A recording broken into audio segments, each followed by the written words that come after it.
We've already done a video or two on the current Met exhibition, the Metropolitan Museum of Art in New York.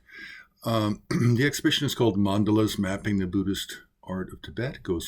It has been on since September 19th, 2024, and it ends next Sunday, January 12th, 2025.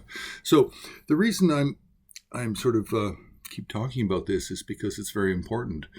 If you're interested in art, if you're interested and you are able to visit and to see this art, because some of this art will not be available for viewing for another 10, 20, 30 years. Most of this art that I am familiar with, I personally have not seen in 20 to 30 years, definitely 25 years.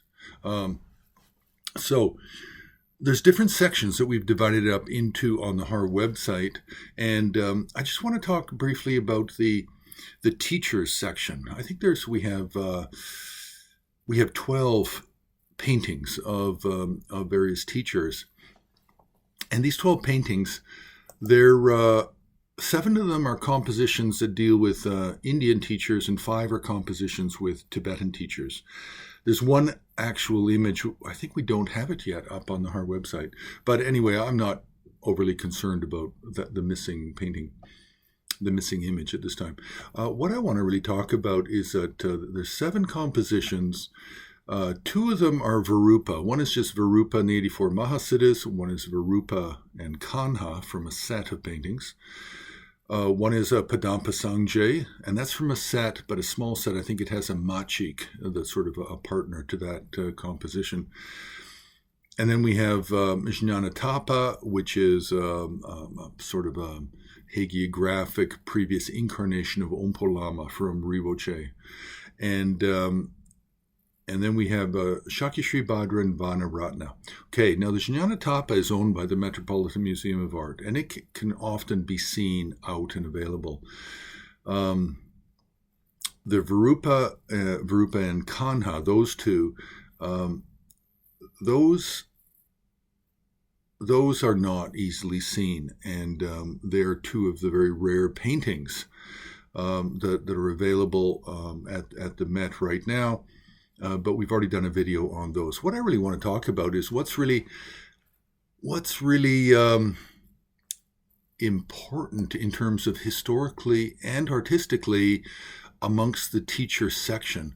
Well, we actually have 3. We have 2 Indians. One is maybe Kashmiri, so I don't know if it's proper to call him Indian. But we have the Vana Ratna, and we have the Shakri, and then we have a new painting which I was not aware of, which is what looks to be a Ngorchen Kunguzangpo and his student Muchen Sempachempo, possibly from a much larger set, maybe a Lamdre set. Now, what's important about the Ngorchen and Muchen, as this two central figures surrounded by registers of some lineage, is that it's unknown, but there's inscriptions for all the figures, so everything can be identified in time. So it's a very interesting new painting. Just historically, the quality is pretty good. It appears to be 15th century, so it is close to around the time when Ngorchen was alive, or shortly after his passing in the late 15th century. Now, the Vana Ratna is an absolutely beautiful painting done in a Gyantse style, a Gyantse painting style. And it shows him as a kind of Indian Pandita. How you tell what an Indian Pandita looks like is they don't have a shirt on, or if they do have a shirt, it's often blue in color. So in this case, what we have is a monk figure wearing an Indian Pandita hat, no shirt, and then patchwork robes. And he's holding a book up with his left hand, and he appears to be forming a gesture of explication with his right hand. And then he has 2 monk attendants. And then in registers surrounding him, I've not studied this. This is actually the first time I've ever physically seen this painting. But surrounding him are what's said by some to be the lineage of the Vajravali meditational deity initiations as handed down from Abhayakara Gupta, the author of the Vajravali text. So this painting is really, really fun. It's got lots to look at. Very, very interesting. I think it does lack a little bit in inscriptions. I'll look again before the exhibition comes down, and I'll see if we can find some inscriptions, and then I'll try and capture them by a digital camera. Now, the third painting that's of great interest is Shakri Badra. Shakri Badra is a teacher who came from Kashmir, and he actually is a teacher and a monk and an abbot who actually ordained Sakyapantita. So that's pretty early on, 13th century. So Shakri Badra is responsible for many, many, many tantric traditions, different practices in Tibet, but he's also responsible for monastic traditions. So he's really a pillar of the Vinaya in Tibet, because from Sakyapantita we get many, many branches of the Vinaya spreading to different monasteries.